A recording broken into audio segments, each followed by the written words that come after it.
Vi har nu arbejdet med statistik i hånden, og vi kender til udregning af de forskellige deskriptorer. Nu skal vi så til at bruge Excel til det her. For Excel har faktisk ret mange smarte egenskaber, der gør det let og hurtigt at ordne og regne på data. Så i dag skal vi kigge på, hvordan vi kan bruge Excel til at ordne indsamlet data og udregne deskriptorerne og lave passende diagrammer til. Når du har set den her film, er det meningen, at du skal kunne bruge et Excel-regneark til at opstille data for en statistisk undersøgelse, lave et passende diagram ud fra det opstillede datasæt, og i den efterfølgende time skal du lære at præsentere og beskrive det indsamlede datasæt.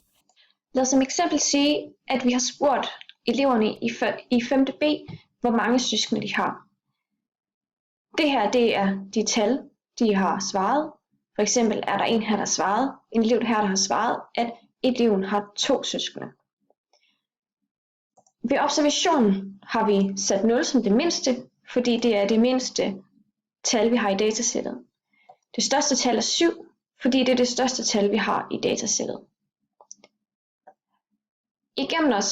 Igennem den her video er der nogle forskellige formler, vi skal bruge. Og de står her, og jeg skriver dem ned her. For at regne hyppigheden ud, er der en ret smart ting, vi kan gøre. Vi skriver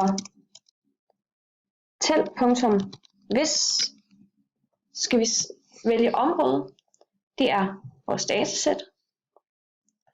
Den vil vi gerne have bliver låst, for den vil vi ikke have ændret sig, når vi hiver ned i tingene. Så derfor så trykker vi på Fn og F4 samtidig, mens at pilen er i det tal, vi gerne vil have låst. Det vil vi også gerne gøre ved det næste, så vi sætter markøren i den, vi gerne vil have låst, trykker på Fn og F4. Efterfølgende laver vi et semikolon og vælger det kriterie, der skal tælles, som er 0 i det her tilfælde. Fordi vi har låst den, kan vi nu hive den ned, så datasættet ikke ændrer sig, men at observationen ændrer sig.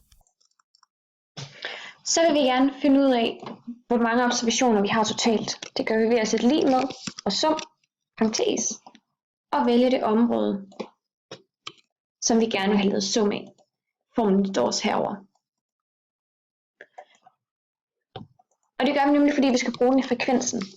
I frekvensen skal vi bruge den hyppighed, der er for hver observation, og dividere den med det totale antal observationer. Det totale antal observationer, det skal låses, så derfor trykker vi på Fn og F4 og trykker Enter. Nu kan vi så hive den ned. Nu har vi de deskriptorer, der skal til for at lave nogle simple diagrammer. For at lave et diagram, markerer man observationerne og trykker på Ctrl-tasten, imens man markerer frekvensen. Så kan man markere mere end én ting. Så går vi op i Indsæt og vælger anbefalet diagram. Her kan jeg så vælge frekvensen her. Jeg kan også vælge et cirkeldiagram. Jeg vælger et cirkeldiagram. Her har jeg så valgt et cirkeldiagram med nogle tal på, nogle procenter på. Jeg kan også vælge en, der er uden, en, der er med, og forskellige versioner af dem alle sammen. Det var det, jeg gerne ville vise jer. Så lad os lige kigge på de her læringsmål igen. Kan du nu bruge et Excel-regneark til at opstille data fra en statistisk undersøgelse? Kan du lave et passende diagram ud fra det opstillede datasæt?